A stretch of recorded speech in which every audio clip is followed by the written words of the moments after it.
समस्त स्कूल और कॉलेज पिला आसला बहुत बड़ खबर जे क्यों दिन ठार से एक्समार्क्स छुट्टी हम बड़ दिन छुट्टी हम ता नहीं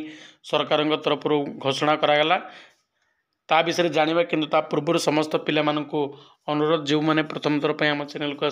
आते चैनल को सब्सक्राइब करेंगे भिडटी को लाइक करेंगे तुम सांग मान सहित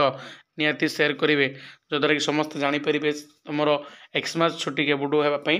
जाऊँगी जदि आम देखा देखो हॉलिडे लिस्ट जो देखा देखिले तुम स्पष्ट भाव देखिए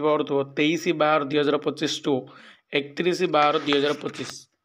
माने 2025 अर्थ कौन 2024 माने 2025 लिस्ट अवश्य किंतु से लिस्ट अनुसार ही तुम यही वर्ष भी कौन हम छुट्टी होगापी जाऊँगी अर्थात 23/12/2024 टू 31/12/2024 किंतु तुम जेहेतु जनवरी 1 भी छुट्टी रुए 1 तारिख तेणु तुम डायरेक्ट 23 तारिख रु 1 तारिख पर्यटन छुट्टी रहा 2 तारिख तुम कौन हम स्कूल खोल तेणु पाखापाखि तुमको 8 ରୁ 9 दिन कौन हम एक्समार्क्स छुट्टी मिल जाए पिला